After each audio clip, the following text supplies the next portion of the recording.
မြတ်စွာဘုရားသခင်ကိုတော်မြတ်ဆုံးမစကားမိန့်ကြားပြီးလောကကြီးတစ်ခုလုံးကိုအလင်းရောင်နေအသိဉာဏ်နေပေးတော်မူခဲ့တာဖြစ်တယ်။ဘုရားပွင့်လာတဲ့အခါမှာလှုပ်တဲ့အလုပ်မလှုပ်တဲ့အလုပ်ဆိုတာခွဲခြားသိကြအပြစ်ရှိတဲ့အလုပ်နဲ့အပြစ်ကင်းတဲ့အလုပ်ဆိုတာကိုလည်းခွဲခြားသိကြအဲ့လိုမဟုတ်ရင်လောကသားတွေဟာအမောင်ထဲရောက်နေသလိုအမှန်တရားကိုမသိမြင်နိုင်သည့်အတွက်ကြောင့်လှုပ်တဲ့အလုပ်မလှုပ်တဲ့အလုပ်မသိကြမသိသည့်အတွက်ကြောင့်မလှုပ်တဲ့အလုပ်ကိုလှုပ်တဲ့လို့ထင်ပြီးတော့လှုပ်မိကြတယ်လှုပ်တဲ့အလုပ်ကြတော့မလှုပ်သင့်ဘူးလို့ထင်ပြီးတော့မလှုပ်ဖဲနေကြတဲ့အတွက်ကြောင့်ရှိတဒုက္ခတွေကချမ်းသာဒုက္ခတွေကဆုံးရှုံးနစ်နာသွားကြမြတ်စွာဘုရားပွင့်လာတဲ့အခါကုသိုလ်အကုသိုလ်ဆိုတာလဲခွဲခြားသိသွားတယ်ပြစ်ရှိတယ်ပြစ်မရှိဘူးဆိုတာလဲခွဲခြားသိသွားတယ်ပြောတဲ့စကားမပြောတဲ့စကားလှုပ်တဲ့အလုပ်မလှုပ်တဲ့အလုပ်တွေးတဲ့အကြံစီမတွေးတဲ့အကြံစီဆိုတာဒီကွဲကွဲပြားပြားခွဲခွဲခြားခြားသိပြီးတော့သွားကြဥပမာမဲ့ကျမ်းမာရေးပညာမရှိတဲ့ပုဂ္ဂိုလ်တွေနဲ့ကျမ်းမာရေးပညာရှိတဲ့ပုဂ္ဂိုလ်တွေရဲ့အနေအထားတစ်ခုကိုပဲနှိုင်းယှဉ်ကြည့်ပါကျမ်းမာရေးအသိမရှိတဲ့ပုဂ္ဂိုလ်တွေကြတော့မိမိကြိုက်တာကိုသာရွေးချယ်စားဒီအစားအစာကြောင့်ကိုယ်တဏ္ဍာမှာမိမိရဲ့အခြေအနေနဲ့ယောဂဝေဒနာနဲ့တင့်သည်မတင့်သည်တပ္ပယဖြစ်မီမဖြစ်မီတဲ့တယ်မတဲ့ဘူးဆိုတာတွေကိုမသိကြမသိသည့်အတွက်ကြောင့်ကိုကြိုက်တဲ့အစားအစာမှန်သမျှကြိုက်တဲ့ပုံမှာမူတည်ပြီးတော့ယောဂဝေဒနာဖြစ်စေတဲ့အစားအစာတွေလည်းစားမိကြတယ်ခန္ဓာကိုယ်အကျိုးဖြစ်မဲ့အစားအစာဆိုတာမသိသည့်အတွက်ကြောင့်ခန္ဓာကိုယ်အတွက်အကျိုးပြုမဲ့အစားအစာတွေကြတော့မကြိုက်လို့ဆိုပြီးမစားဘဲနေကြအဲ့ဒါလို့စားတဲ့နာနဲ့မစားတဲ့နာခန္ဓာကိုယ်အတွက်အကျိုးရှိတာနဲ့မရှိတာခွဲခြားမသိသည့်အတွက်ကြောင့်မစားတဲ့အစာတွေအတွက်စားမိသည့်အတွက်ကြောင့်ယောဂဝေဒနာတွေဖြစ်ကြစားတဲ့နာမစားသည့်အတွက်ကြောင့်ကျန်းမာရေးတွေချို့တဲ့လာကြဆင်းရဲဒုက္ခမျိုးစုံကြုံရဒါလောကမှာသိတာတဲ့အနေအထားတစ်ခုကျမ်းမာရေးပညာရရှိလာတဲ့အခါကျတော့ဒီအစားအစာကကျမ်းမာစေတတ်တယ်ဒီအစားအစာကမစားသင့်ဘူးရှောင်ကျဉ်သင့်တယ်ဆိုတာသိလာခုကနေ့အချိန်မှာပဲမြန်မာလူမျိုးတွေဟာတမန်အားဖြင့်ဒီခုတော့သိရှိနားလည်လာတဲ့ပုဂ္ဂိုလ်တွေများပြားလာပြီလို့ဆိုရဟင်းညွန့်မုံကိုစားလာတဲ့အကျိန်တွေမေတ္တာမများတယ်ဟင်းညွန့်မုံတွေဟာယောဂဝေဒနာကိုဖြစ်စေတတ်တယ်ဆိုရင်မသိတဲ့ပုဂ္ဂိုလ်တွေကနေရာတကာဟင်းညွန့်မုံပဲအရေးတောက်ထဲမှာဟင်းညွန့်မုံမဟုတ်ဘူးထမင်းစားရင်လည်းဟင်းညွန့်မုံဖြူပြီးတော့စားတယ်ငါ6ဖုတ်ထဲမှာလည်းဟင်းညွန့်မုံတွေထည့်တယ်လက်ဖက်တုပ်ဂျင်းတုပ်ဆိုတဲ့ထဲမှာလည်းဟင်းညွန့်မုံတွေထည့်ပြီးတော့တစ်ချိန်လုံးကမြန်မာနိုင်ငံမှာဟင်းညွန့်မုံတွေလွှမ်းမိုးခဲ့ဘူးတယ်အခုချိန်မှာတော့တော်သင့်နားလည်လာလို့ဟင်းညွန့်မုံစားတာတွေရော့ပါလာတယ်လို့ယူဆရတယ်ပေါ့နော်ဟင်းညွန့်မုံစားခြင်းအပြင်အ ਨੇ ဆုံးအပြစ်ကဘာဖြစ်လဲဆိုရင်ဟင်းညွန့်မုံပါတဲ့ဟင်းကိုစားထားတဲ့နေ့ဟာရေငတ်တဲ့နေ့ပဲစားလို့ရေငတ်တာမဟုတ်ဘဲနဲ့ဟင်းညွန့်မုံကြောင့်လူဟာအဲ့တော့ရေငတ်ပြီးတော့အဲ့တော့ရေငတ်တယ်ဆိုတဲ့ကဘယ်ကိုသွားထိတာတော့ဆိုအသေးကိုသွားထိတဲ့သဘောပဲပေါ့နော်အဲ့ဒါကြောင့်မလို့အသေးယောဂဖြစ်တဲ့ပုဂ္ဂိုလ်တွေများလာတယ်နောက်ပိုင်းမှာသိလာတဲ့အခါကျတော့ဒီဓာတုဗေဒနဲ့လှုပ်ထားတဲ့ဟင်းညွန့်မုံဖြစ်ဖြစ်ဟင်းကမုံဖြစ်ဖြစ်ကြက်မုံဖြစ်ဖြစ်ခနော်ပဲဖြစ်ဖြစ်ဘယ်ဟာပဲမဖြစ်ဖြစ်သဘာဝကိုလွန်ဆန်းနေတာတွေဖြစ်တဲ့အတွက်ကြောင့်ကျန်းမာရေးကိုထိခိုက်စေတယ်ဆိုတာမှန်တယ်ပေါ့တချို့ကစင်ကြီးပေးကြတယ်တို့ဟင်းညွန့်မုံတစ်သက်လုံးစားလာတာဘာမှမဖြစ်ပါဘူးဖြစ်နေတာ तू မသိဘူးလေအဲ့တော့ရတ္တတဏှာကိုမလွန်ဆန်းနိုင်တဲ့ပုဂ္ဂိုလ်တွေကသိလဲရှောင်တာမဟုတ်ဘူးတချို့ကဝါဝစားပြီးသိမယ်ဆိုတဲ့လူကလည်းရှိသေးတာဟုတ်မတည့်မှန်းတော့သိတယ်ဒါပေမဲ့ဝါဝစားပြီးသိမယ်အဲ့ဒါလောက်ထိအောင်ရတ္တတဏှာရဲ့လွှမ်းမိုးမှုကိုခံရတဲ့အခါယောဂဝေဒနာတွေထူပြောလာတယ် မြန်မာနိုင်ငံမှာအသက်ရောဂါဖြစ်တဲ့ပုဂ္ဂိုလ်တွေဟာတိုးတက်များပြားလာဘုန်းကြီးတို့ကိုရီးယားနိုင်ငံသွားတော့မှ3 ယောက်1 ယောက်ကင်ဆာရောဂါဖြစ်တယ်ဆိုတဲ့စကားကိုပြောတန်ကြားခဲ့ကိုရီးယားနိုင်ငံမှာအစားအသောက်တွေဟာလူတွေရဲ့တဏ္ဍာမှာယောဂဝေဒနာတွေကိုဖြစ်စေတယ်ဆိုတာအမှန်ပဲဥဒုနဲ့အာဟာရဟာလူတွေအသက်ရှည်ဖို့အတွက်၎င်းအသက်တိုးဖို့အတွက်၎င်းမကောင်းတဲ့ဥဒုမကောင်းတဲ့အာဟာရသည်လူတွေကိုအသက်တိုးစေတယ်ကောင်းတဲ့ဥဒုကောင်းတဲ့အာဟာရသည်လူတွေကိုအသက်ရှည်စေတယ်ဆိုတာကိုမေ့မထားသင့်ဘူးအစာအာဟာရဆိုဒီမှာအသက်ရှင်မှုအတွက်စားကြတာဖြစ်သောကြောင့်မိမိရဲ့ခန္ဓာကိုယ်နဲ့သင်လျော်ပြီးမိမိရဲ့ကျန်းမာရေးနဲ့ကိုက်ညီတဲ့အစားအစာမျိုးကိုသာလေစားသင့်တယ်ပေါ့ကြိုက်လို့စားတာမျိုးဆိုတာမျိုးရတ္တတဏရဲ့အုပ်ချုပ်မှုအောက်ကိုမခံမဲနဲ့ကိုယ်စိတ်ကိုပိုင်တဲ့ပုဂ္ဂိုလ်ဖြစ်ပြီးစားတဲ့မှစားတယ်ဆိုတဲ့ပုဂ္ဂိုလ်မျိုးဖြစ်လို့လိုအပ်တယ်ထို့တူပဲမြတ်စွာဘုရားမပွင့်ခင်တော့လူတွေဟာမလုပ်တဲ့အကုသိုလ်ကိုလည်းကုသိုလ်လို့ထင်တယ်ဆိုပါစို့ဘုန်းကြီးတို့ငယ်စဉ်ကကြားဘူးတယ်တရားဆိုတာလူချွတ်မှကျွတ်တယ်ဆိုပြီးတော့တရားလေးတွေကိုတတ်ကြတဲ့အခါမှာရိုးရိုးတတ်တာမဟုတ်ဘူးဒီကောင်လေးဟာတိရစ္ဆာန်ဖြစ်နေလူချွတ်မှကျွတ်မယ်ဆိုပြီးတော့ကဲတင်တဲ့အနေနဲ့ချွတ်လိုက်ကြတာနော်ကဲတင်တဲ့အနေနဲ့ချွတ်နောက်တစ်ခုရှိသေးတယ်ကိုယ့်ကြောင့်မတော်တဆတရားတကောင်ဟာခြိကျိုးသွားမယ်မျက်စိကန်းသွားမယ်လက်ကျိုးသွားမယ်ဆိုရင်မလုပ်တယ်ဝတ်ပါလိမ့်မယ်အသေးတလိုက်တာကောင်းတယ်ဆိုပြီးတော့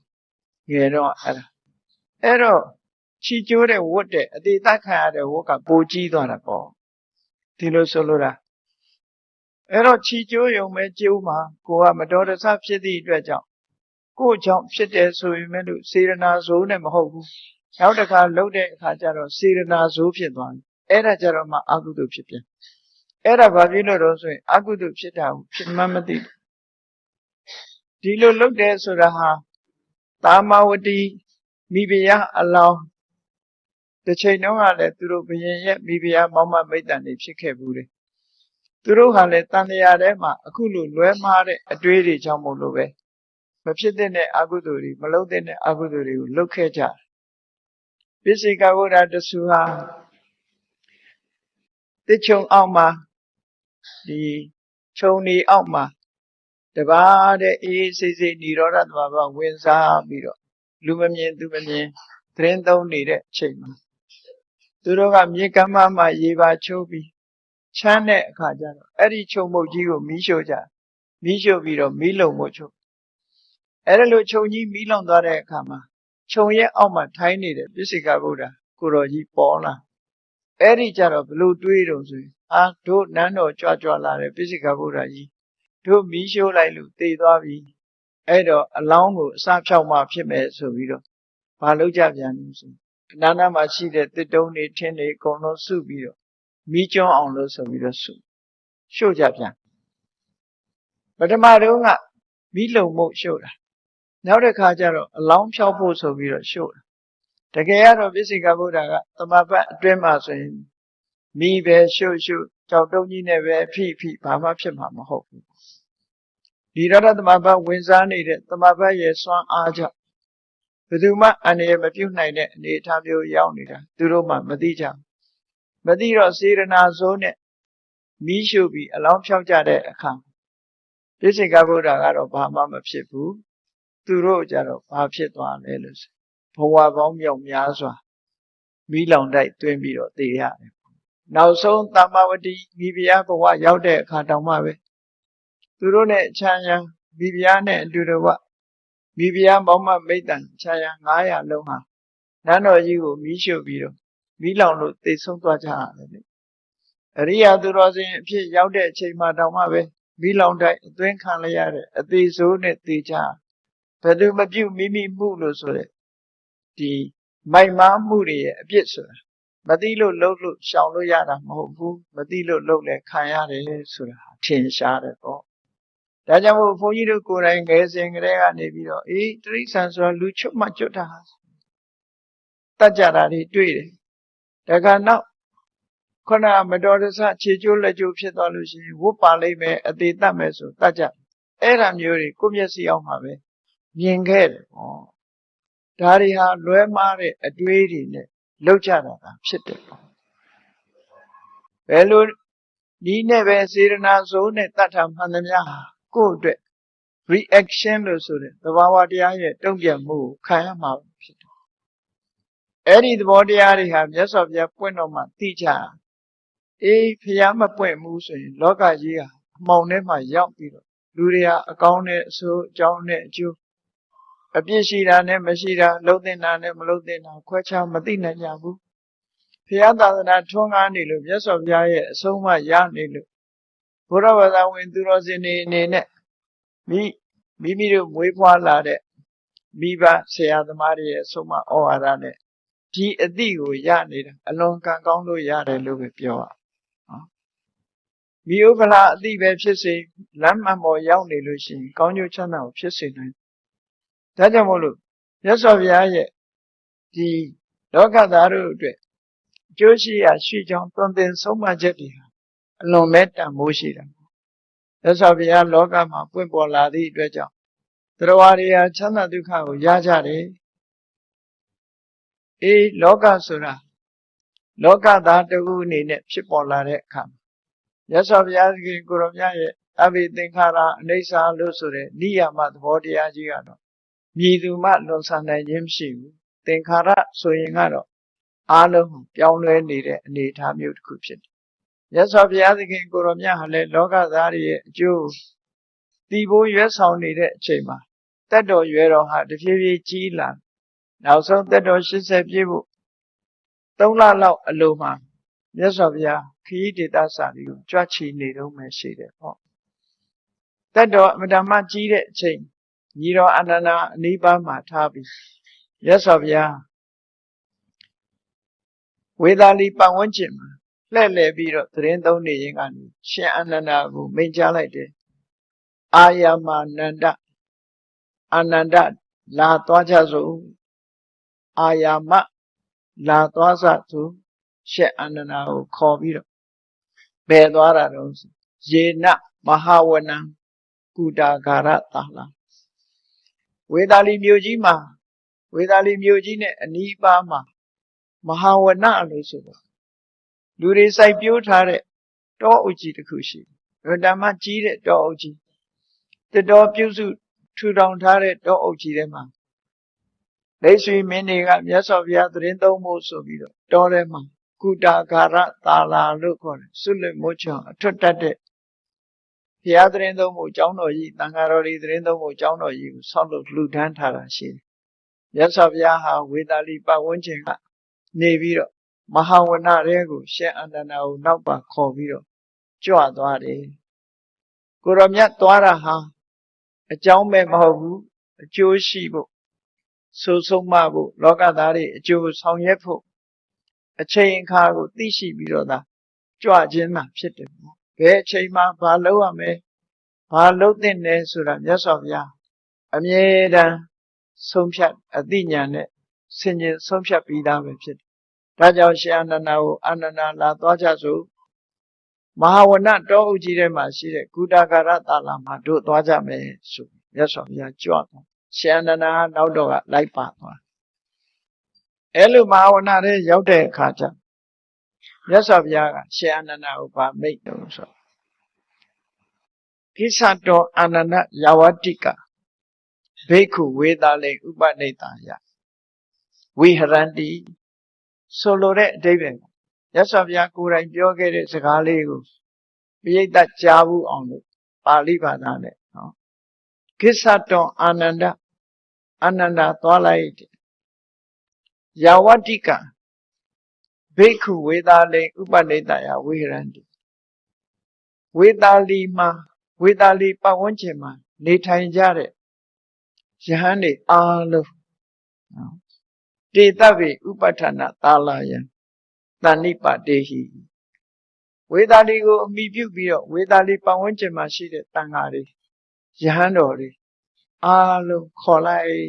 ဥပဋ္ဌာဏသာလာဆိုတဲ့စီဝေးဆောင်ကြီးခမ်းမကြီးထဲမှာအားလုံးစုကြဖို့ခေါ်လိုက်မြတ်စွာဘုရားယဟန်တော်တွေကိုဆုံးမဩဝါဒပေးဖို့အတွက်ရှင်အနန္ဒာကိုခေါ်ခိုင်းလိုက်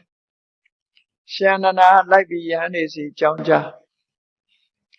ဝေသာလီပတ်ဝန်းကျင်မှာရှိတဲ့သံဃာတွေအားလုံးဟာကုတကရသာလာကျောင်းတိုင်းမှာရှိတဲ့ဥပဋ္ဌာဏသာလာလို့ဆိုဒီစီဝေးဆောင်ကြီးသံဃာ900 1000နေလို့ရတဲ့စီဝေးဆောင်ကြီးတဲ့သံဃာတွေအားလုံးမြတ်စွာဘုရားခေါ်တော်မူတယ်ဆိုချက်ချင်းရောက်လာကြရောက်လာပြီးတော့တိတ်ဆိတ်ငြိမ်သက်စွာထိုင်နေကြမြတ်စွာဘုရားရဲ့တပည့်ပရိသတ်ဆိုတာအဝတ္တမစိကံတေဝတ္တာစိကံတေဝမှုဟာမင်းဆိုးရာစာပရိသတ်နဲ့တောင်မတူဘူးမြတ်စွာဘုရားရဲ့တပည့်တွေဆုံးမသွန်သင်ထားတဲ့ယဉ်ကျေးမှုဟာအံ့ဩလောက်အောင်ကိုလိမ္မာယဉ်ကျေးကြရဟန်းတော်တွေဟာကြွလာတဲ့အချိန်မှလည်းပဲတပါးစီငြိမ်သက်တဲ့အိန္ဒိယတွေနဲ့ကြွလာကြတယ်တပါးနဲ့တပါးထိခိုက်ခြင်းတိုးဝှေ့ခြင်းစကားများခြင်းဒါမျိုးတွေလုံးဝမရှိဘူးနေရာလူချင်းဆိုတာမရှိဘူးနော်ကိုယ့်ကြွလာတဲ့အစဉ်အတိုင်းပဲမိမိနဲ့တင့်တော်မဲ့နေရာလေးကိုအေးဆေးဆေးထိုင်ပြီးတော့စက်ခုံတွေမျက်လွှာချပြီးတော့အစည်းအဝေးခန်းမတွေဝင်ရောက်လာပြီးရောက်လာတာနဲ့တပြိုင်နက်တိတ်ဆိတ်ငြိမ်သက်စွာထိုင်နေကြတိတ်ဆိတ်ငြိမ်သက်တယ်လက်လှုပ်ခြင်းချိန်လှုပ်ခြင်းဆိုတာမရှိဘူးငြိမ်ငြိမ်လေးအားလုံးဟာတုတ်မှမလှုပ်အောင်ထိုင်နေကြ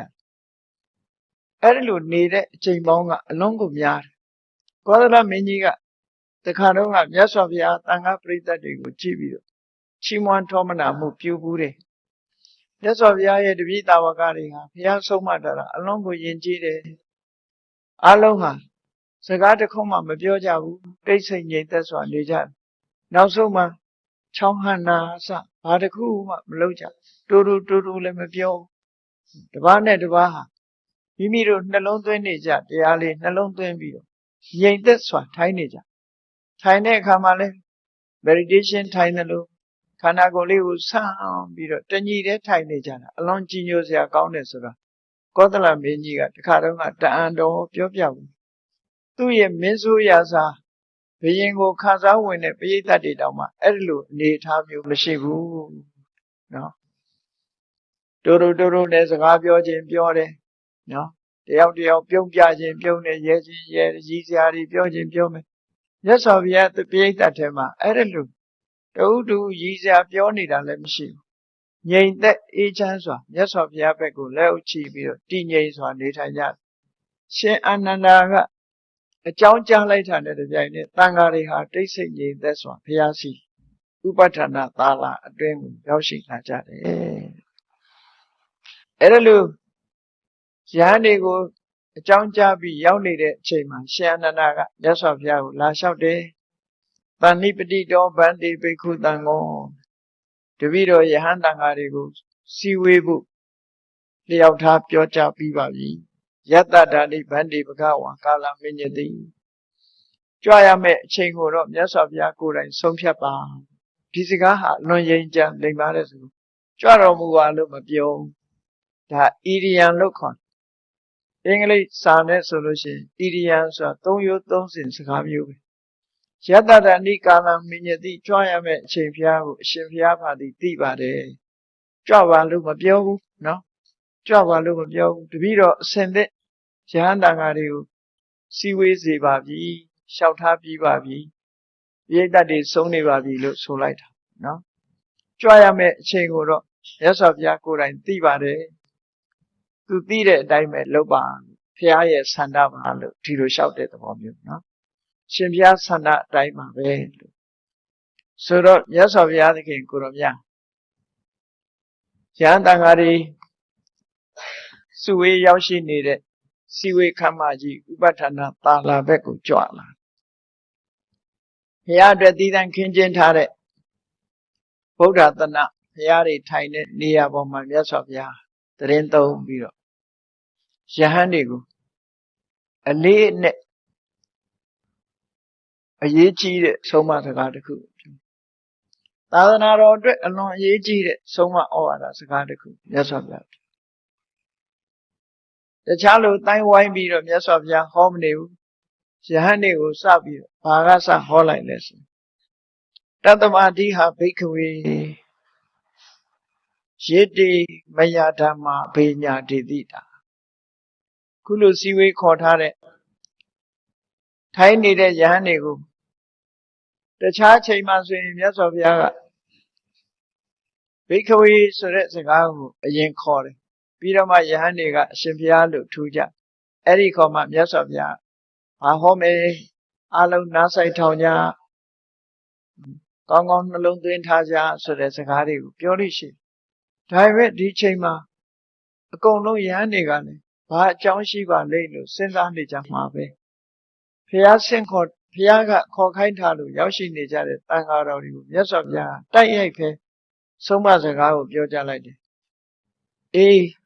ဒီသာသနာမှာတဲ့ငါဘုရားဟာထူးခြားသောအသိဉာဏ်ဖြင့်သိပြီးတော့ဟောထားတဲ့တရားတွေရှိတယ်ငါဟာအဘိညာဒေတိတာဆိုတဲ့စကားအဘိညာဆိုတာကိုယ်တိုင်သိပြီးတော့ဟောတဲ့တရားအဲ့တော့ဒီစကားဟာဘလောက်လေးနဲ့တလဲဆိုရင်တခြားဟောနေတာအခုဘုန်းကြီးတို့ဟောနေတာကိုယ်တိုင်သိပြီးဟောတဲ့ဟောမဟုတ်ဘူးစာကြည့်ဟောတာနော်စာအုပ်ထဲပါတာကိုဟောတာမြတ်စွာဘုရားကအဲ့ဒီလိုစာအုပ်ထဲပါလို့အစဉ်အလာရှေးဘုရားတွေဟောသွားတဲ့စကားထပ်ပြီးတော့ပြောတာမျိုးမဟုတ်ဘူးစာအုပ်ထဲကအကြောင်းအရာတွေကိုထုတ်ဖို့ပြောတာမဟုတ်ဘူး history လို့ခေါ်တဲ့သမိုင်းကိုပြောတာလည်းမဟုတ်ဘူး hearsay လို့ဆိုတစင်စားစကားတွေပြောတာလည်းမဟုတ်ဘူးကိုယ်တိုင်သိပြီးတော့ဟောတယ်ဆိုတဲ့အဓိပ္ပာယ်ကအလွန်လေးနက်တယ်ပေါ့နော်ကိုယ်တိုင်သိပြီးတော့ဟောတာတစင်ကြားတွေပြောတာမဟုတ်ဘူးနော်စာအုပ်ထဲစာလာပေလာစကားတွေကိုပြောတာမဟုတ်ဘူးတဲ့ရသော်ဗျာယေတိဓမ္မာအဘိညာဒေတိတာငါကိုယ်တိုင်ထူးကဲသောအသိဉာဏ်ဖြင့်သိပြီးတော့ဟောတာဒီလိုသိတယ်ဆိုတာအလုံးကြားဝကြတဲ့အတိုင်းရသော်ဗျာအလောင်းဟာချီးမားသောလုံလဝိရိယဖြင့်အသိဉာဏ်တွေရဖို့ဆိုတာကြင်ကြံကြိုးကုပ်အထုတ်ပဲ6နှစ်တိတိပင်ပန်းခံပြီးတော့မှလမ်းမှန်ပေါ်ရောက်လာပြီးကြင်ကြံကြိုးကုပ်အထုတ်လိုက်မှဒီအသိဉာဏ်တွေကိုရအဲ့ဒီရလာတဲ့တရားတွေကိုမြတ်စွာဘုရားဟောတာ tradition ကိုဟောတာမဟုတ်ဘူးဒါကြောင့်မို့အဘိညာဒေတိတာငါကိုယ်တိုင်သိရှိလက်တွေ့ကျင့်သုံးပြီးတော့တရားတွေကိုဟောတယ်တဲ့အဲ့ဒီတရားတွေကိုတေဝောတာဓုကံဥက္ကိဟတောအာသေဝိတ္တပါငါကိုယ်တိုင်သိပြီးတော့ဟောထားတဲ့တရားတွေကိုမှတ်သားကြသင်ယူထားကြငါကိုယ်တိုင်သိပြီးဟောတဲ့တရားတွေကိုမှတ်သားပြီးသင်ယူထားကြသင်ယူပြီးတော့အာသေဝိတ္တပါတလေးတစားလိုက်လာကြဘာဝေတ္တပါကိုယ်တဏ္ဍမှာဖြစ်ပွားစေကြဘုလိကတ္တကျင့်ပေါင်းများစွာဖြစ်အောင်ကြိုးစားကြမြတ်စွာဘုရားရဲ့အဆုံးအမသိပြီးတော့အဓိပ္ပာယ်ရှိတယ်သူသိပြီးတော့ဟောထားတဲ့တရားတွေကိုသင်ပါတဲ့သင်ကြပါမှတ်သားကြပါဥက္ကေတောဆိုမှတ်ယူရမယ်တရားနာတယ်ဆိုတာနာယုံနဲ့ပြီးတာမဟုတ်ဘူးနာပြီးရင်မှတ်ထားပြီးတဲ့မှတ်ထားယုံနဲ့လည်းမပြီးဘူးဘာလို့อ่ะလက်တွေ့လိုက်တာကျင့်သုံးရမယ်လို့ဆိုလို့အဲ့ဒါလို့မှတ်သားနာယူပြီးတဲ့အခါမှာအာသေဝိတ္တပါလေးလေးစားစားလိုက်တာကြရမယ်ဘာဝိတ္တပါကိုယ်တဏ္ဍမှာမဖြစ်သေးရင်ဖြစ်အောင်လုပ်ရမယ်ဒီလိုဆိုလို့ဥမာမေတတ္ထာအကြောင်းဟောတယ်ဆိုလို့ရှိရင်မှတ်ထားဘုရားတတ္ထာဆိုတာဘယ်လိုဟာခေါ်တယ်သင်ပြီးတဲ့အခါကျတော့အဲ့ဒီတတ္ထာကိုယ်တဏ္ဍမှာဖြစ်မဖြစ်လေးလာသုံးသပ်ပြီးဖြစ်အောင်လုပ်ရမယ်ဆိုအေးဖြစ်လာလို့ရှိရင်လေအကျင့်များများဖြစ်လာအောင်လုပ်ရဒါကြောင့်အာသေဝိတ္တပါဆိုတာတလေးတစားစတင်လုပ်တာသို့မဟုတ်စတင်ပြီးတော့လိုက်တာကျင့်သုံးတာဘာဝိတ္တပါဆိုတာကိုယ်တဏ္ဍမှာဖြစ်အောင်လုပ်တာတိုးပွားအောင်လုပ်တာဘုလိကတကာတပါဆိုအဲ့ဒီတိုးပွားလာတဲ့ဟာအကျဉ်းချင်းဖြစ်အောင်လုပ်တခါတည်းနဲ့မပြီးဘူးလို့ဆိုအကျဉ်းပေါင်းများစွာဖြစ်လာအောင်ကြိုးစားကြလို့ဒီစကားကအရင်စပြီးဟောတယ်အဲ့ဒီတရားတွေဒီလိုလိုက်နာကျင့်သုံးရင်ဘယ်လိုအကျိုးရှိမှလဲလို့ဆိုယထေယိတံဗြဟ္မစရိယံအဋ္ဌနိယံအတ္တစိရတိတိကံအဲ့ဒီတရားတွေကိုလိုက်နာကျင့်သုံးခြင်းဟာ ငါချမှတ်ထားတဲ့မြတ်သောအကျင့်လို့ဆိုတဲ့မဂ္ဂင်၈ပါးအကျင့်တရားဟာအရှိခန့်ပြီးတော့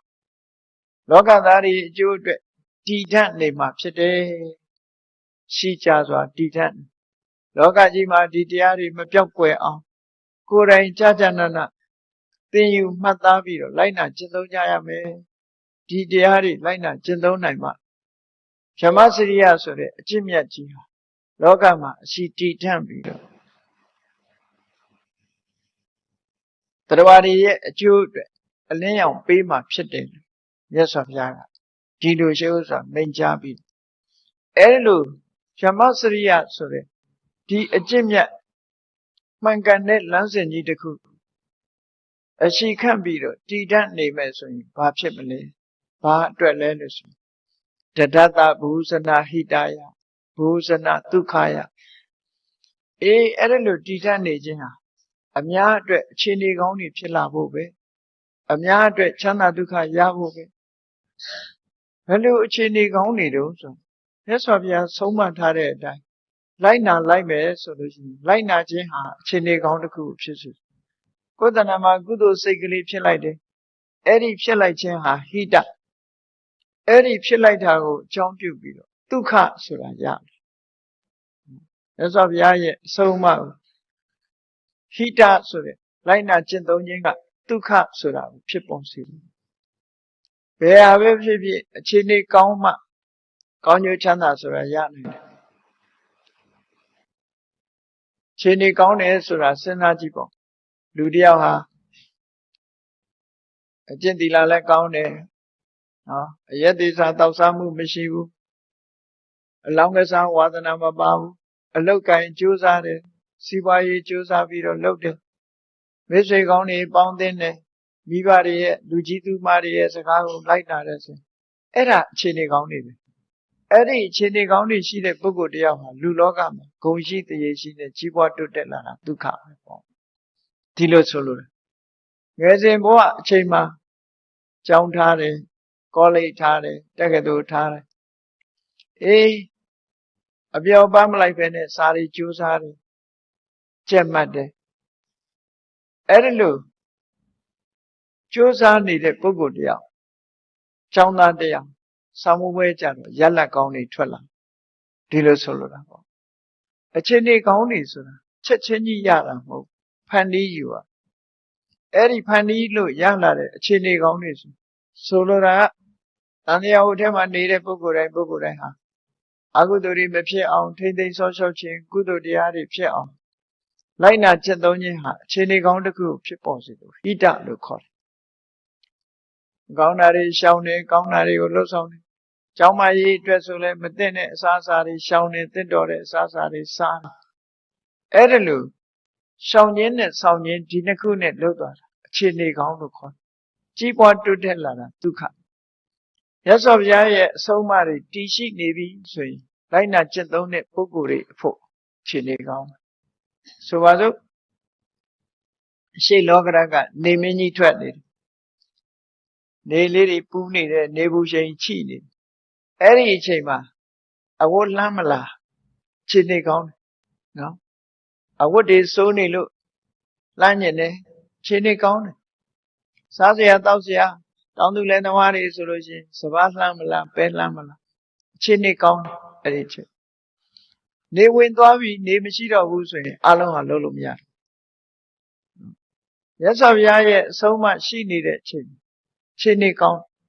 ကိုလှုပ်တဲ့လုပ်ငန်းတစ်ခုအောင်မြင်နိုင်စာဖတ်မယ်ဆိုလဲအလင်းရောင်နေပြေဝရှိဟိုတီတီသွားမယ်ဆိုလဲမြင်မြင်သာသာရှိနေရောင်ရှိနေတဲ့အချိန်အလုံးမြင်ကွင်းထဲမှာအကုန်လုံးကြည့်ရှုပြီးအန္တရာယ်ကိုရှောင်ရှားပြီးတော့ကိုလှုပ်เสียရှိတာလေလှုပ်လို့ရနေမင်းကြီးဝင်သွားလို့အမှောင်ရောက်လာပြီဆိုရင်လှုပ်ချင်တာတွေမလှုပ်နိုင်တော့ဘူးအများကြီးဖြစ်တယ်အဲ့ဒါလိုပဲမြတ်စွာဘုရားရဲ့အဆုံးအမလောကကြီးမှာတည်ရှိနေတဲ့အချိန်မှာအလုံးထင်သာမြင်သာရှိနေသည့်အတွက်ကြောင့်လှုပ်တင်တာဆိုတာလည်းသိတယ်မလှုပ်တင်ဘူးဆိုတာလည်းသိတယ်သိသည့်အတွက်ကြောင့်မလှုပ်တင်တာတွေကိုရှောင်ဖို့တဲ့လှုပ်တင်တာတွေကိုလှုပ်ဆောင်ဖို့ဆိုတာတခုဟာမိမိကိုယ်တိုင်ရွေးချယ်ဖို့အခွင့်အလမ်းတွေအများကြီးရလာပေါ့ဒါကိုဆိုလိုတာနော်အဲ့တော့မြတ်စွာဘုရားရဲ့အဆုံးအမ Tishi Nidamya Kalapano, Abjil, Bohusana Hidaya, Amya Adre, Chili Kauname, Bohusana Dukaya, Amya Darwari, Chana Dukaya, Lurida Magahu, Ataya, Hidaya, Dukaya, Diwa Manodang, Luyon Nayo, Loga Dari, Alone, Hida Dukalason, Chili Gauni, Yabi, Loga Dari, Chana Dukani. Single Yashi Donna Boatre. Yes of Ya Somariha, Tishi Nida Pite. Kuromya Kuroran, two chare Adinian, Tishi Pideka, two chare Adinian, Tipido, Opulite, the Yariha. Akulu Tadanaro, she didn't say Bido, Loga Dari, Joe Punima, Pite. Yes of Ya, Tidu. Dabi Loga Dari, Joe Punime. Teyaru Suradia, Behari, Bemesunus. Yes, of Ya. Conamute Topiata. Conamute Topiata. The Loga Dari, Joe Puris, a chicken honey savio. Not so bad, Dinta Tion. A Joe Puna in the lesson. O Jin Najin, the General Sure. Tania was saying, look in the Tion, Joe Puna. Tama, a Joe Mutim, hopeful. Loga Ludariga, Jose in your Gojame. Siba do de chine, Jama chine, Luye, Omin chine, Name chine, Sure, Joe Muri Laupe, Ludia, Tibi, Yoko, your limb. Yes of Yaga, Eddie de Simeon, Judy, Popia. Eddie, yes of Ya, Soma Tade, Hoja Tade.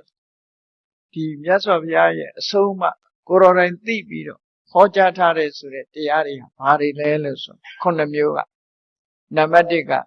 the Tibetan, they are Libade. All the different they are Leva Sura. Yes of Yaha. Ayayama Luriha, the Dishi Jabo. A chicken Abian. No. The Dishi Mua, Lauti Yechi, Ma the different Toma. Yes of Ya, the Di Tabo, Lejet Betanashi. Bari Goma, the Dishi Amale solution. Kaya Nubadana, the different Go Kaya ne Patebi, the Dishi Nichabo. Kaya ne Patebi, the Dishi. Tabian Duria, Kukaya, and Padavi, the deep Shivulalis, Mashivu. Mashivu, Bajan Piolo Yanis. Then they go near it, come, go, Kupian Sansechi. Go Nakonga. No. That said, Lena ye palo. At that, shoe twin shy toe loaded. That shoe neither, Nakonga. When I come young, Anakonga, lay shoe never lay Malay, so that the Diha, she jarred a book, blown name, Senachi. The Dishi needed a book, blown Yamale. No. Poadiari that twitching me, Nakonga lays you nevala. Nadivama lily tea dora, the Ditana in a boku, Shama Sha, no. Edo Vana Dudonse, Luria in a gari point me, shall lay any and it do. Can I go net the Diha, look in it, table you out. Rajamu, yes of ya. Kukayane Badavi, the Dishi of Josame, Suraga Sabi. Loka Dari, Jume Shipiro. The D Lello, get down Jutsu. Ngamyaha, down Jut by Pianai Vam Hope. But Pianai no will say, two to an age ball. Erali, Yaut that kind Lotaro, no, Yaut that kind Lotaro, get down Jutaro, Suraha. Luri, the D Lotaro, Ubama Peter. Tajamu Yasavia, the Dibitanda, Leva, the Dine Ione, Catnebu, Lechemoya, the Dibitandia Leva, Horn. Either Dibitandia Leva, the Dibitandu, Jalaitan, Yita, no le Aumi Nejane. Ema Neyen Leve, the Dik Sura, she Nija. The Dik Lelu Tara Netviane, Yijogane, Cholelu, Dugueraro, Yojoraro, Jane, no? Eri the D have loud Yeji, Senior Senavirochi. Kaya Nubatana, the Dibit, Go Kaya Boman. The Dishia may, yes of Yaga, the Dine Padavido, Lechimu, Konatana, Hotar. Vari Nepadavi, Lechiamaro, Senachi, go one days in the Kama. She sweet now so de. Lucera Lucanago, she landed now so de Sorasi. She sweet now so de car, the Dishi Basi. Oh. Pirom Yellow Balu Gide, Gide Kama let the Dishi Basi. လက်တွေခြေတွေပါလို့ကိုယ်ရာဆန္ဒရှိတယ်ကိုယ်ရာဆန္ဒကိုလည်းတတိရှိပါစေလူဆိုတာကိုအဝတ်တဲ့အဝတ်ကိုပြင်ဆင်ပြီးတော့ဝတ်တယ်ထမင်းစားခွက်တွေကင်တယ်ပကံခွက်ရောက်တွေကင်တယ်ဒါလည်းတတိရှိပါစေစားတယ်တောက်တယ်ဆိုတာလည်းတတိရှိပါစေမြတ်စွာအေးသွားတယ်လာတယ်ဆိုတာတွေအားလုံးလည်းတတိရှိပါစေနောက်ဆုံးမှာအိမ်သာထဲဝင်တာအစတတိရှိပါစေအဲ့ဒါတွေမကဘူးနော်စကားပြောတယ်တိတ်တိတ်နေတယ်ဒါတွေကစပြီးတတိရှိပါစေတိတ်တိတ်နေတာတောင်မှငါပါနဲ့တိတ်တိတ်နေတာတော့ဆိုတာကိုတတိရှိဖို့လိုရတယ်တောင်တွေးမြောက်တွေတွေးပြီးတော့မကောင်းတဲ့အကြံစီတွေကြမ်းနေတာလားသို့မဟုတ်အကျိုးရှိတဲ့အတွေးတွေနဲ့နေတာလားဆိုတာကိုယ့်ကိုယ်တတိမထားမိလို့ရှိရင်လူတခြားနော်ဖြစ်နေတာဒီတခြားဖြစ်တတ်တယ်ဒါကြောင့်မို့ကိုယ့်ကိုယ်စင်ဆက်မပြတ်တတိထားတတ်ဖို့မြတ်စွာဘုရားလေ့ကျင့်ဖို့ဆိုပြီးဘာတတိပဌာန်တော့မှာဒီလိုဟောတာဒါတွေဟာလောကသားတွေအတွက်အကျိုးဖြစ်ထွန်းမဲ့ချက်တွေကြီးပဲပေါ့အဲ့ဒါလို့ကိုယ်ကာယနဲ့ပတ်သက်လဲတတိရှိစေရမယ်နောက်တစ်ခါစိတ်ရဲ့ခံစားချက်တွေနဲ့လည်းတတိရှိလူတွေမှာစိတ်ရဲ့ခံစားချက်တွေရှိကြတယ်ရှိလဲခံစားချက်နဲ့အာယုံပေါ်မှာပဲလူတွေဟာမိန်မောပြီးတော့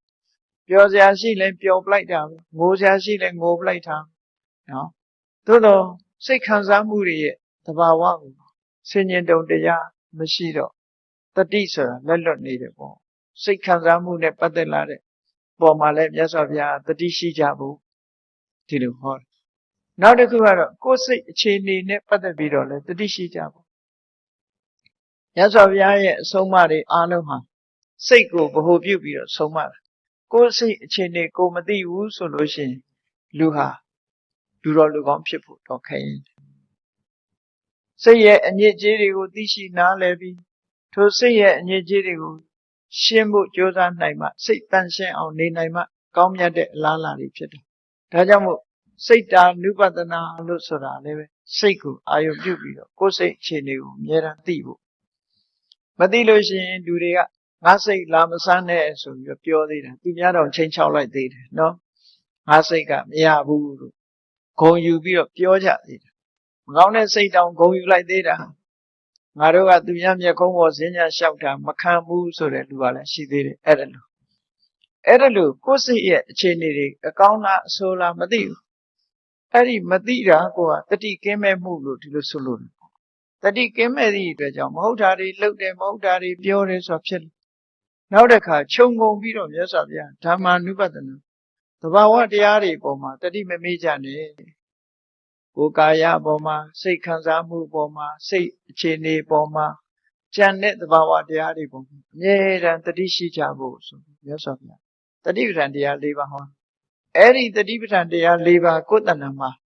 ဒီတတိကိုမွေးမြူလေ့ကျင့်မှုမပါဘဲနဲ့တန်တရားဝကလွတ်တယ်ဆိုတာမရှိတန်တရားဝကလွတ်တယ်ဆိုတာအဆင့်အမြင့်ဆုံးကိုပြောတာလောကမှာကြီးပွားတိုးတက်မှုတောင်မဖြစ်နိုင်ဘူးလို့ဒီလိုဆိုတယ်နော်လောကကြီးပွားတိုးတက်နေတဲ့ပုဂ္ဂိုလ်တွေဟာထိုင်လောက်တတိရှိလို့တတိရှိမှအသိပညာဆိုလာဒါကြောင့်မို့တတိရှိခြင်းဟာအမြဲတမ်းအရေးကြီးလို့လောကသားတွေအတွက်အကျိုးရှိရာရှိကြောင်းတတိပဋ္ဌာန်၄ပါးကိုမြတ်စွာဘုရားဟာလောကသားတွေအတွက်ရှင်းပြဟောကြားခဲ့အဲ့ဒီဟောကြားခဲ့တဲ့မြတ်စွာဘုရားရဲ့အဆုံးအမတရားကိုလေ့ကျင့်လိုက်နာမယ်ဆိုလို့ရှိရင်လောကမှာတန်ဖိုးရှိတဲ့ပုဂ္ဂိုလ်ကိုယ့်ကိုထိန်းကျောင်းနိုင်တဲ့ပုဂ္ဂိုလ်ဖြစ်သွားနိုင်တယ်ကိုယ့်ကိုထိန်းကျောင်းသွားတဲ့ပုဂ္ဂိုလ်မှလူတော်လူကောင်းအဖြစ်ကနေပြီးတော့အဆင့်မြင့်တဲ့ပုဂ္ဂိုလ်ဖြစ်လာတဖြည်းဖြည်းအဆင့်မြင့်သွားလူဘဝကနေနတ်ဘဝနတ်ဘဝကနေဗြဟ္မဘဝဆိုတာလူဖြစ်ရင်လဲနော်ဒီကလေးကဝအတိညာတုံးတဲ့လူမျိုးဘဝမဖြစ်ဘဲနဲ့အဆင့်မြင့်တဲ့သူတော်စင်သူတော်မြတ်ဘဝရောက်ဒီလိုလေ့ကျင့်ပြီးတော့သွားဖို့တတိတရားကိုမြတ်စွာဘုရားရှေးဥစွာဟောတာတတိရှိပြီးတော့တတိရှိုံနဲ့တင်မလုံလောက်သေးဘူးလုပ်ရမယ့်အလုပ်တွေကိုကြိုးစားအထောက်မှုလုပ်တယ်ဆိုပြီးလိုတယ်ဆိုပြီးဒုတိယအချက်ကသမ္မပဋ္ဌာန်တရား၄ပါးကိုမြတ်စွာဘုရားဟောသမ္မပဋ္ဌာန်၄ပါးဆိုတာဝီရိယကိုပြောတာကြိုးစားအထောက်မှုဝီရိယမပါရင်ဘာမှမဖြစ်ဘူးတတိထားပြီးတော့ကြိုးစားရမယ့်အချက်တွေကဘာတွေတော့ဆိုရင်စိတ်နဲ့ပတ်သက်တယ်ကိုယ်တဏ္ဍာမှာမကောင်းတဲ့စိတ်ဓာတ်တွေမဖြစ်ရအောင်ထိမ့်သိမ်း မကောင်းတဲ့စိတ်ဓာတ်တွေဖြစ်လာလို့ရှိရင်ဖယ်ရှားဖို့ကြိုးစားကောင်းတဲ့စိတ်တွေကိုမွေးမြူဖြစ်ပေါ်လာတဲ့ကောင်းမြတ်တဲ့စိတ်တွေကိုလေ့ကျင့်ပြီးတော့တိုးပွားလာအောင်ကြိုးစားအဲ့ဒီကြိုးစားမှု၄ရပ်လူတော်လူကောင်းဖြစ်ဖို့ဆိုတာစဉ်းစားကြည့်လေလူတော်လူကောင်းဖြစ်ဖို့ကစိတ်ယုံမှထားရင်ပဲလူတော်လူကောင်းဖြစ်လောကမှာကြည့်စိတ်ယုံမှမထားရအဲ့တော့စိတ်ယုံမှဆိုတာကိုယ်တဏ္ဍာဖြစ်ကိုမဖြစ်အောင်ထိရမရဘူးမတော်တဆဖြစ်လာရင်လည်းဖယ်ရှားဖို့ကြိုးစားဒီလိုဆိုလို့မဖြစ်အောင်ထိဖို့ကြိုးစားတယ်ဖယ်ရှားပြစ်ဖို့ကြိုးစားတယ်ကောင်းမြတ်တဲ့စိတ်တွေဆိုတာသူ့ဘာသူဖြစ်လာမှာမဟုတ်ဘူးမွေးမြူပြီးတော့ယူရကိုလေ့ကျင့်ရတချို့ကငါတို့ကပါရမီမရှိသေးဘူးဆိုရင်ပါရမီကသူ့ဘာသူရောက်လာမှကြာနေတာနော်ကိုယ့်လေ့ကျင့်နေတာဟာပါရမီတွေလုပ်နေတယ်ဆိုတာကိုသဘောပေါက်ဖို့လိုတယ်ပေါ့ပါရမီဆိုတာလုပ်ယူနေတဲ့မြင့်မြတ်တဲ့လုပ်ငန်းကိုခေါ်တာလေကိုယ်တိုင်ပါရမီအလုပ်လုပ်နေမှာပါရမီဆိုတာရှိမှာပေါ့သူ့ဘာသူပါရမီတွေကအလို့လျောက်ရောက်လာမှာမဟုတ်ဘူးဒါကြောင့်မို့သမ္မပဋ္ဌာန်တရား၄ပါးဆိုတာစိတ်ဆိုးစိတ်ယုတ်တွေကိုယ်တဏ္ဍာမှာမဖြစ်အောင်ဖြစ်လာလို့ရှိရင်တွန်းလှန်ဖယ်ရှားဖို့ကြိုးစားရမယ်စိတ်ကောင်းနှလုံးကောင်းတွေကိုယ်တဏ္ဍာမှာမွေးမြူရမယ်တိုးတက်များပြားလာအောင်ကြိုးစားရမယ်ဆိုဒီကြိုးစားမှု၄ရပ်တတိပဋ္ဌာန်သမ္မပဋ္ဌာန်တရား၄ပါးဆိုပြီးတော့ဒုတိယအနေနဲ့မြတ်စွာဘုရားဟောအဲ့ဒါတွေကိုမှတ်သားနိုင်ယူပြီးကိုယ်တိုင်ကျင့်သုံးပါလို့မြတ်စွာဘုရားအဲ့ဒီနောက်ကဘာလို့ဆိုရင်အရာရာမှာအောင်မြင်ပြီးစီးဖို့အတွက်လူတိုင်းမှာရှိတဲ့အရည်ချင်း၄ရပ်အဋ္ဌိပတ်၄ပါးဆိုတာကိုမြတ်စွာဘုရားဟောတယ်ဆန္ဒကောင်းတာဖြစ်ခြင်းနဲ့ဆန္ဒဖြစ်ခြင်းနဲ့ဆန္ဒအတိုင်းကြိုးစားတဲ့လုံလဝိရိယကြံ့ခိုင်တဲ့စိတ်ဓာတ်အသိပညာဆင်ញင်တုံတရားလို့ဆိုတဲ့ဆန္ဒဝိရိယစိတ်ဓာတ်ဝိမတ္တလို့ဆိုတဲ့ဒီအဋ္ဌိပတ်၄ပါးဟာအရာခတ်သိမ်းမှာအောင်မြင်ပြီဆိုလောကီစီးပွားရေးအောင်မြင်ဖို့လည်းဒါပဲလောကုတ္တရာတရားဓမ္မနဲ့အောင်မြင်ဖို့လည်းပဲဒါပဲသို့တော့စွမ်းရည်ခြင်းအလွန်လောကုတ္တရာကြတော့အလွန်မြင့်မားတဲ့စွမ်းရည်တတ္တိလို့တယ်ပေါ့နော်ဆန္ဒရှိရင်ကြံသမျှပြည့်စည်တယ်လုံလဝိရိယရှိရင်အရာခတ်သိမ်းအောင်နိုင်တယ်စိတ်ဓာတ်ကြံ့ခိုင်မှုရှိလို့ရှိရင်အရာခတ်သိမ်းပြည့်စည်တယ်အသိပညာထက်မြက်လို့ရှိရင်အရာခတ်သိမ်းကိုအောင်မြင်နိုင်တယ်ဆိုတဲ့ဒီအဓိပတိတက်လာတဲ့အဋ္ဌိပတ်၄ပါးဆိုတာလူတွေရဲ့ကောင်းကျိုးချမ်းသာရဖို့အတွက်ဒီ၄ခုမရှိဘဲမဖြစ်ဘူးဆိုတာကိုမြတ်စွာဘုရားကိုယ်တိုင်သိပြီးတော့တရားတွေရဲ့အကျိုးအတွက်ဟောပြခဲ့တာဖြစ်တယ်။ဒါတွေဟာကိုယ်တဏ္ဍာမှာကိုလေ့ကျင့်မွေးမြူရမှာဖြစ်တယ်။ဘယ်ကမှကိုယ်စီရောက်လာမှာမဟုတ်ဘူးနော်။ကိုယ်ရှိတာကိုတိုးမြင့်ပြီးတော့ကိုယ်တိုင်ပဲကြိုးစားရဒီလိုဆိုတော့နော်။နောက်၄နံပါတ်အနေနဲ့ဘာဟောတော့ဆိုပင်စိန်တရိယာပင်စအိန္ဒရိယာအိန္ဒရိယဆိုတာဆိုင်ရာကိစ္စတွေမှာကြီးစိုးလွှမ်းမိုးနိုင်တဲ့အရည်ချင်း၅မျိုး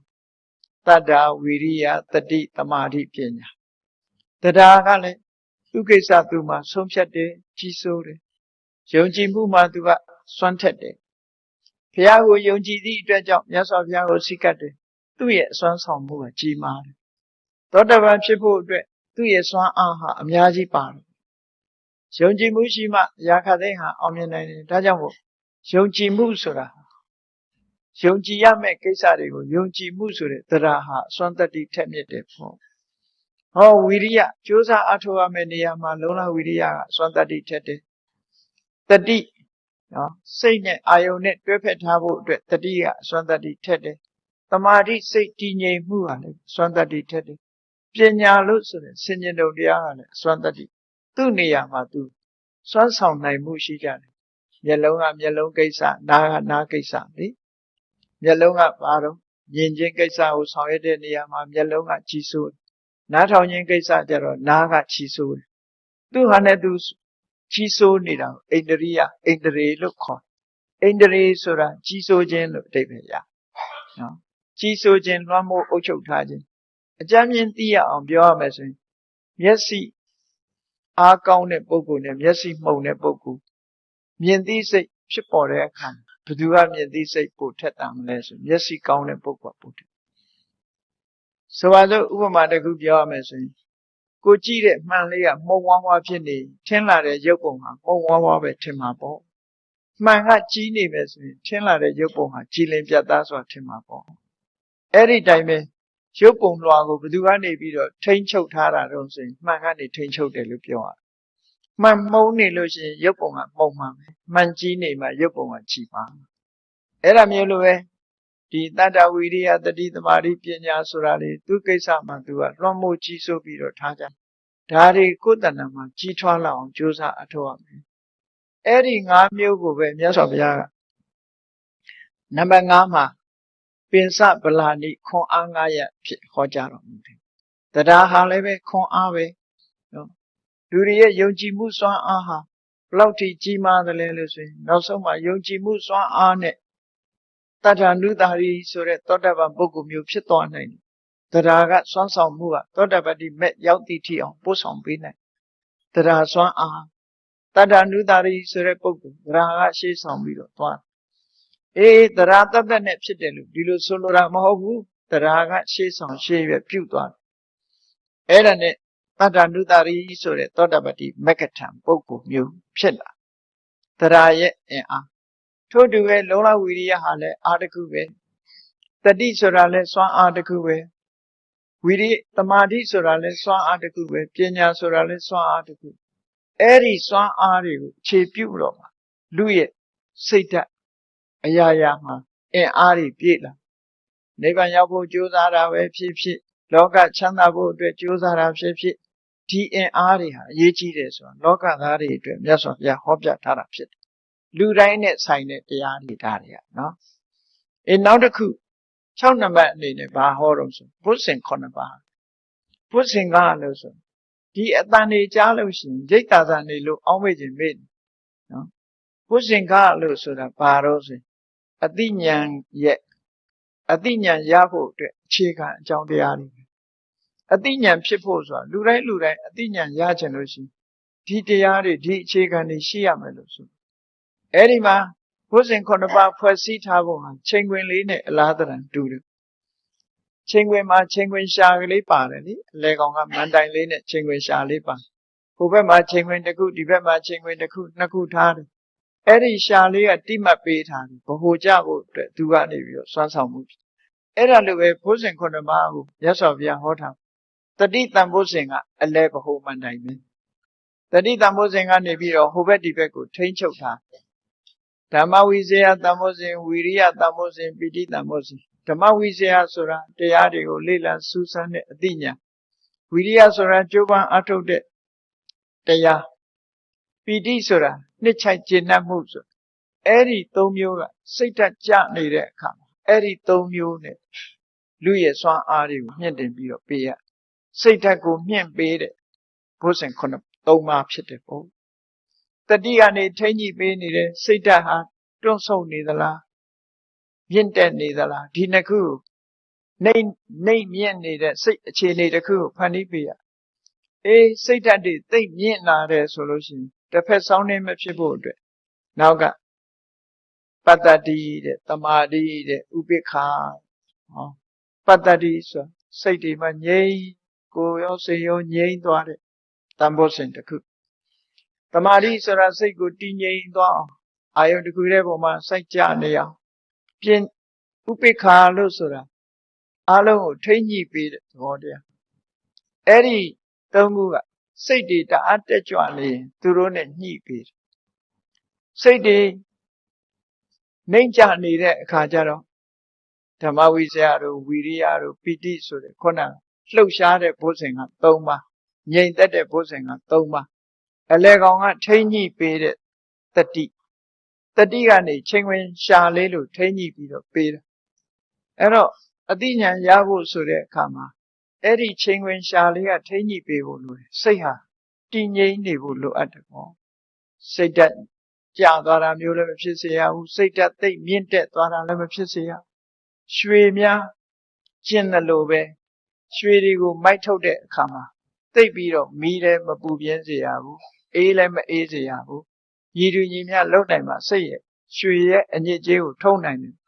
စိတ်ရဲ့အညစ်အကြေးထုတ်တဲ့အခါမှာဒီဘုဇင်9ပါးအကျင့်တရားချိန်ခွင်ပမာမျှတညီညွတ်အောင်ကျင့်ကြံကြုတ်ကိုအထုတ်ဖို့မြတ်စွာဘုရားဒါကိုဟောခဲ့ ဒီလိုချိန်ခွင်ညာမညှိနိုင်ဘူးဆိုလို့ရှိရင်တရားထုတရားမြတ်ရဖို့ဝေးလေစွာနော်ဘုဇင်9ပါးဆိုတာအဲ့ဒါကိုဆိုလို့တယ်မြန်မာနိုင်ငံမှာတော့နေမကောင်းတဲ့အခါမှာဘုဇင်ကိုတတိယကြံတဲ့အချိန်မှာတော့မေ့ထားကြနော်နေမကောင်းမှပဲဘုဇင်3လေးနားလဲနေအဲ့ဒါလဲကိုကနေကောင်းကျင်တာတစ်ခုပဲရှိတယ်လေအသိဉာဏ်ရကျင်တာမှမဟုတ်တာဘုဇင်9ပါးဆိုတာအသိဉာဏ်ရဖို့အတွက်အဓိကနေကောင်းဖို့အတွက်စေတောက်ပေါ့အဲ့ဒါလို့ဘုဇင်9ပါးဆိုတာတရားဓမ္မကျင့်ဖို့အတွက်အရေးပါတဲ့တရား9မျိုးသာလည်းဖြစ်တယ်။ဟောနောက်ဆုံးကြတော့မြတ်စွာဘုရား9ခုမြောက်ကြတော့အလုံးကိုအလုံးကိုခြုံငုံပြီးတော့ပြောထားတယ်။မဂ္ဂင်10ပါးကျင့်တရားပဲ။သမ္မာဒိဋ္ဌိသမ္မာသင်္ကပ္ပဆိုတဲ့ပညာသမ္မာဝါစာသမ္မာကမ္မန္တသမ္မာအာဇီဝဆိုတဲ့သီလသမ္မာဝါယာမသမ္မာတတိသမ္မာသမာဓိဆိုတဲ့သမာဓိသီလသမာဓိပညာဒီ3မျိုးကိုပေါင်းစပ်ပြီးတော့ဖွဲ့စည်းပေးထားတဲ့မဂ္ဂင်10ပါးကျင့်တရားလောကမှာအမြင့်ဆုံးစွမ်းဆောင်မှုကိုပေးနိုင်တဲ့အရာတွေပဲဖြစ်တယ်ပေါ့အလုံးပေါင်းလိုက်တဲ့အခါကျတော့ဘောဓိပက္ခိယတရား38ပါးလို့ခေါ်တယ်အသိဉာဏ်ရဖို့ရာအဓိကဥတည်ခြင်းမြတ်စွာဘုရားအခုလိုရဟန်းတော်တွေကိုမိန့်ကြားတယ်ငါကိုယ်တိုင်အသိဉာဏ်နဲ့သိပြီးတော့တရားတွေရဲ့အကျိုးစီးပွားလို့ငါဘုရားဟောထားအဲ့ဒီတရားတွေရှိနေသမျှလောကသားတွေဟာ